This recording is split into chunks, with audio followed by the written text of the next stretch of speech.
আসসালামু আলাইকুম এভরিওয়ান, তোমার দেওয়া ভালোবাসা গল্পের 122 নাম্বার পার্ট। তো আর বেশি কথা না বলে চলুন গল্প শুরু করে দেই। বৃষ্টিতে ভিজতে ছাড়া অনেক ভালো লাগে, তবে তার ঠান্ডার সমস্যার কারণে কেউ তাকে বৃষ্টিতে ভিজতে দেয় না। সানি বাধা দিত 100 বার, ধমকিয়ে ঘরের ভেতরে তুলত। সেই মানুষটার মুখে একথা শুনে অবাক হলো সারা, তবে মনটা খুশিতে নিঃশব্দে গান গেয়ে উঠল। পরক্ষণেই মনে হলো মানুষটার অসুখ, শরীর নিয়ে বৃষ্টিতে ভিজলে ঠিক হবে না। এমনিতেই মানুষটার শরীরে বৃষ্টির পানি সয়ে ওঠে না, জ্বর আসে যায়। আর এমন শরীরে রাতে বৃষ্টিতে ভেজা ঠিক হবে না একদম। তাই ইচ্ছে থাকা সত্ত্বেও না সূচক মাথা নাড়ালো সারা। না, এই শরীর নিয়ে বৃষ্টিতে ভেজা লাগবে না আপনার, জ্বর এসে যায় যদি। অসুখের হয়ে তোর সাথে বৃষ্টিতে ভিজবো না কেন? তোর সাথে বৃষ্টিতে ভেজা বাকি, শীতের সকালে কুয়াশা খালি পায়ে ঘাসের উপর হেঁটে চলা বাকি, শরৎকালে সাদা কাশফুল দেখা বাকি। আমাদেরও একটা সংসার ছিল, দ্রুতর সাথে সাথে সে স্মৃতি না থাকলেও চলে। প্রেম করে এত কাশফুল পুড়িয়ে বিয়ে করলাম, এমন সাদা মাথার সংসার করার জন্য নাকি? মানুষটার এমন উদ্ভট কথা গায়ে বিঁধল সারার। এমনভাবে বলছে ঋতু হারিয়ে যাচ্ছে, নয়তো তারা হারিয়ে যাচ্ছে। কয়দিন ধরে যেমন আচরণে পরিবর্তন, তেমনি মানুষের কথাবার্তা। সারা তার ফর্সা কপাল কুঁচকে হালকা রাগ দেখিয়ে বলল, এমনভাবে বলছেন যেন ঋতু হারিয়ে যাচ্ছে, নয়তো আমরা হারিয়ে যাচ্ছি। সানি মৃদু সুরে হাসলো আবারও। ঋতু হারিয়ে যায় কত মাস পর আসে বলতো? একটা মানুষের সময় অল্প সময় থাকে, এত সময় যদি না থাকে।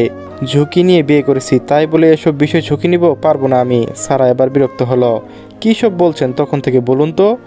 সানি সারা এ প্রশ্নের জবাব দিল না, বরং প্রসঙ্গ পাল্টে সানি পুরনো স্মৃতি টেনে আনলো। তোর মনে আছে তুই আর আমি প্রথম একসাথে তোর জন্মদিনে ঘুরতে এসেছিলাম এখানে? ঠিক এখানে বসেছিলাম আমরা। পুরনো কথা চোখের সামনে দৃশ্যমান হতেই ঠোঁটের কোণে হাসি ফুটে উঠল সারার। নিঃশব্দে ঠোঁটের কোণে হাসি ফুটে তোলার জন্য পুরনো স্মৃতির মাঝে মাঝে তাজা করা প্রয়োজন। মাঝে মাঝে পুরনো স্মৃতির মাঝে হারিয়ে যাওয়া বিষয়টি মন্দ নয়। দুইজন মিলে ছাদে বসে বেশ সময় ধরে পুরনো স্মৃতিগুলো তাজা করলো। এরই মাঝে কয়েক ফোঁটা বৃষ্টি গায়ে এসে পড়লো দুইজনের। বৃষ্টির স্পর্শ পেয়ে সানিয়াস অদ্ভুতভাবে খুশি হলো। সারা হাত ধরে ব্যস্ত ভঙ্গিতে বলে উঠল, চল বাগানে যাই। তারা আর বারণ করার সুযোগ পেল কই? সানি সারা হাত ধরে টেনে ছুটে পালিয়েছে বাগানের দিকে। দুইজন নিচে নামার অপেক্ষা করেনি বৃষ্টি। ঝুম বৃষ্টি নেমে পড়েছে তাদের নিচে নামার আগেই। সানি এতটা চঞ্চল আর ছেলে মানুষে আগে কখনো দেখেনি সারা। মানুষটা ছেলে মানুষে আর চঞ্চলতার কাছে আজ সারা হেরে যাচ্ছিল। কিছু সময়ের বৃষ্টিতে বাগানে পানি জমেছে কিছুটা। সে পানির উপর কয়েকটা জবা ফুল, গোলাপ ফুলের পাপড়ি ভেসে যাচ্ছে।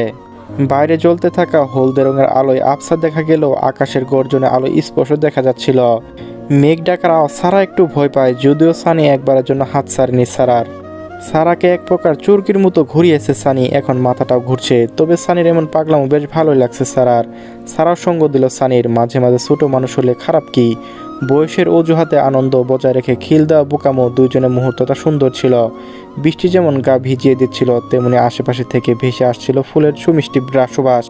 প্রকৃতির সৌন্দর্যের কাছে কৃত্রিম সৌন্দর্য ঠাঁই মিলে কখনোই না। সানি আশেপাশে নজর ঘোরালো একবার। কিছু সময়ের জন্য সারা হাত ছেড়ে ছুটে গেল একটা গাছের দিকে। একটা গোলাপ আর একটা জবা ফুল ছিঁড়ে আনলো সানি। দুইজনের চুল ভিজে, পরনের কাপড় লেপ্টে রয়েছে গায়ের সাথে। সানি সারার সামনে একটু হাঁটু মুড়ে বসলো।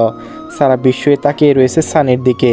সানি ফুলগুলো সারার দিকে বাড়িয়ে ধরলো, বলল, মানুষ নিজের মনের সঙ্গে যে ভয়ঙ্কর যুদ্ধে লড়ে, ভালোবাসার কাছে মানুষ নিঃশব্দে হেরে যায়, তা আমি বুঝেছি তোকে ভালোবেসে। দূরত্ব মানুষকে ভুলিয়ে দেয়, এই বিশ্বাসও ভেঙে গেছে তোর কাছে এসে। সময় ব্যর্থ হয়েছে তোকে মুছে দিতে। কিছু মানুষের হৃদয়ের গভীরভাবে এমনভাবে বসে থাকে যে সময়ের ধুলাও তাদের নিভাতে পারে না। তোকে ভালোবেসে আমি জেনেছি ভালোবাসা মানুষকে কতটা স্বার্থপর করে, কতটা ভয়ঙ্কর হতে পারে। যদি তোকে ভালোবেসে বদনাম হয়, তবু সেই বদনাম আমার গর্বের অলংকার। এই দুনিয়ায় আমার অস্তিত্ব বাঁচবে যতদিন তোর হৃদয়ের কম্পন থাকবে। সেই কম্পনের মাঝে আমার শান্তি, আমার বসতি। জীবনের শেষ পাতায় কেবল তোর নামই থাকবে অমলিতে। আমি শত কোটি বার নির্দ্বিধায় বলতে পারবো, আমি অমরণ চেয়েছি তোমায়। মেহরাজের রাজ্য এক রানীর রাজত্ব, তার ভালোবাসায় রঙিন হওয়ার অধিকার শুধুমাত্র একজন নারীর। ভালোবাসে আমার অর্ধাঙ্গিনী। অবিশ্বাস্য দৃষ্টিতে তখন থেকে তাকিয়ে রয়েছে সারা। চোখের পলক যেন পড়তে ভুলে গিয়েছে। এই সময়টুকু যদি ধরে রাখা যেত, ইস, আফসোস হচ্ছে ছাড়ার। মানুষটার মুখে ভালোবাসি শব্দ শোনার জন্য কত দীর্ঘদিনের অপেক্ষা ছিল তার। মানুষটার মুখে ভালোবাসি শব্দটা এতটা স্মৃতিমধুর। সারাকে নিস্তব্ধ হয়ে দাঁড়িয়ে থাকতে দেখে সানি একটু রসিকতা করল। বিরক্ত ভান ধরে বলল, আমার হাত ব্যথা হয়ে গিয়েছে, ধরবি ফুল নাকি উঠে দাঁড়াবো? এত সুন্দর অনুভূতি মানুষটা ঘেটে ঘো করে দিল। এই মানুষের ক্ষণে ক্ষণে পরিবর্তন হয়। মানুষটার বহুরূপী রূপ শুধরাবার নয়, তবে কৈশোর বয়স থেকে এই মানুষটাকে যে ভালোবেসে এসেছে। সারাও একটু ঠাট্টা করলো। প্রপোজ করার অপরাধে থাপ্পড় খেয়েছিলাম, অ্যাকসেপ্ট করার অপরাধে আবার থাপ্পড় জুটবে না তো? দুইজন একে অপরের দিকে তাকালো। পুরনো কথা স্মৃতিচারণ হতেই একসঙ্গে ফিক করে হেসে দিল দুইজন। সারা হাসতে হাসতে ফুলগুলো হাতে নিল। সানি উঠে দাঁড়ালো এবার। সারা বাহু ধরে নিজের নিকটে নিয়ে এলো। ধীর কণ্ঠে রসিকতা করে বলল, বাম গালে দে একটা, শুনেছি এক গালে নাকি থাপ্পড় মারতে নেই। মানুষটা ঠাট্টা শুনে হাসবে নাকি রাগ দেখাবে কোনটা উচিত জানা নেই সারার। তবে সারা হাসি পাচ্ছে ভীষণ। বৃষ্টির কারণে চোখ মেলে উপরে তাকাতেও পারছে না। সানি দু হাতে বাঁধন শক্ত করে আগলে নিল সারাকে। সানি বলিষ্ঠ দেহের আড়ালে মুহূর্তেই যেন ঢাকা পড়ে গেল সারার দেহখানা। দূর আকাশের দিকে বড় বড় শ্বাস ছাড়লো একবার সানি। দূর আকাশের দিকে তাকিয়ে মনে মনে কি ভাবলো কে জানে। মস্তিষ্ক জুড়ে কম চিন্তা ঘুরপাক খাচ্ছে না তার। আজ ভুল সঠিকের মাঝামাঝি দাঁড়িয়েছে। সারা ঠান্ডা লাগার কারণে ঘরে এসেছে দুইজন। বৃষ্টিতে থরথরি কাঁপছিল মেয়েটা, তাই সানি আর বেশি সময় বৃষ্টিতে ভিজলো না। সারাকে নিয়ে চলে এলো ঘরে। সারা ঠান্ডায় থরথরিয়ে কাঁপছিল। কাঁপতে কাঁপতে ড্রেস নিয়ে ওয়াশরুমে পথে পা বাড়াতে যাচ্ছিল। এমন সময় ঘরে আলো নিভে যায়। চমকে গেল। চমকে ফিরে তাকালো সারা। বাইরের আলোর ছোটা কিছুটা ঘরে প্রবেশ করছে। এমন সময় গর্জে ওঠা আকাশের আলোয় সানির মুখ স্পষ্ট দেখতে পেল সারা। মানুষটার নীরব চোখের চাহনি বুঝতে বাকি রইল না মেয়েটার। লজ্জায় রঙিন হয়ে যাওয়া মুখখানা নত হয়ে এলো মুহূর্তেই। প্রকৃতির ঝড়ের সাথে তাল মিলিয়ে সারা হৃদয়ে ঝড় বেড়ে গেল সেই মুহূর্তেই। সানি সারা মুখের দিকে তাকিয়ে নিঃশব্দে ঠোঁট প্রসারিত করে হাসলো একটু। বহু রকমের নামে উপাধি দেওয়া হয় যায় তার রমণীকে, যেমন এই মুহূর্তে তার রমণীকে লাজুকতা বলে ডাকলে ভুল হবে না। প্রকৃতি যতবার রাতে বৃষ্টি উপহার দিবে, ততবারই আজকের প্রতিটা মুহূর্ত স্মরণ করিয়ে দিবে। প্রকৃতি যেন তাদের সুন্দর মুহূর্তের স্মৃতি বাঁচিয়ে রাখবে। ঘড়ির কাঁটায় তখন রাত প্রায় 3টা। সারা গভীর ঘুমে ডুবে রয়েছে তখন। তবে চোখের পাতা এক করেনি সানির। বুক সেলফের চেয়ারে বসে হেলান দিয়ে তখন থেকে কী সব ভেবে চলেছে। সানির উপর আজ মিনু রেগে রয়েছে। তার অতি পছন্দের জায়গা দখল করে নিয়ে বসে রয়েছে সানি। প্রতি রাতে মিনু এই জায়গায় আরাম করে ঘুমায়। আজ সানির জন্য জায়গা ত্যাগ করতে হলো। জেদ দেখিয়ে তাই সানির জায়গা দখল করে প্রতিশোধ নিচ্ছে। তারা পিঠ ঘেঁষে হাত পা ছেড়ে ঘুমিয়ে পড়েছে। সানি একবার ঘাড় ঘুরিয়ে তাকালো সারার দিকে, আবার মুখ সরিয়ে নিয়ে চোখের পাতা বন্ধ করে নিল সানি। সেই রাতটা নির্ঘুম কাটিয়ে দিল সানি। পরের দিন বিকেলে ফুরফুরে মন নিয়ে বিছানায় বসে মিনুর সাথে খেলছিল সারা। সানি বাইরে গিয়েছে বেশ কিছু সময় হতে চলল। মিনু সারার শাড়ি আঁচল ধরে দুই হাতে ধরে মুষ্টি করে নিচ্ছিল বারবার। মিনুর খেলা দেখতে বেশ ভালো লাগে সারার। এরই মাঝে সানি ঘরে প্রবেশ করলো। সারা একবার সানির দিকে তাকিয়ে আবার মিনুর খেলায় দেখা মনোযোগ দিল। তবে মিনুর খেলা দেখার আর সুযোগ হলো না। সানি ব্যাগ হাত ঘটালো মিনুর কথায়। এক হাতে সরিয়ে দিল মিনুকে। মিনু ঘাড় তেরার মতো পড়ে রইল সেখানেই। ভালোই ভক্ত হয়েছে সারার। সানি পাঞ্জাবি পকেট থেকে একটা চকলেটের প্যাকেট বের করে দিল সারাকে। সারা বেশ খুশি হলো। চকলেট তার অনেক পছন্দের। কদিন পর আজ চকলেট আনলো সানি। সারা একবার সানির দিকে বাড়িয়ে ধরলো। সানি না সূচক মাথা নাড়ালো। এসব খাবার পছন্দ নেই তার। হাত মুখ ধোয়ার উদ্দেশ্য পা বাড়ালো ওয়াশরুমের দিকে। মিনিট 15 পর বেরিয়ে এলো ওয়াশরুম থেকে। এই 15 মিনিট সারা গভীর ঘুম ডুব দিয়েছে। সানি এগিয়ে এলো সারার কাছে। সতর্ক হাতে সারাকে ভালোভাবে শুইয়ে দিল। মাথাটা ঠিকভাবে রাখলো বালিশের উপর। কমফোর্টটাও টেনে গায়ে জড়িয়ে দিল। সারার গা ঘেঁষে বসলো সানি। আলতোভাবে হাত রাখলো সারার নরম গালে। অদ্ভুত দৃষ্টিতে বেশ কিছু সময় তাকিয়ে রইল সারার ঘুমতো মুখটার দিকে। শুকনো ঢুক গেল একবার। এরপর বেশ খানিকটা ঝুঁকে সারার মুখমণ্ডল জুড়ে বিচরণ করে গেল কাঁপতে থাকা সানির কালচে রঙের চুরচুরা তার রমণীর কপালের সঙ্গে কপাল ঠিকিয়ে সেভাবে বসে রইল। চোখ জোড়া টকটকে লাল, কণ্ঠস্বর কাঁপছিল সানির।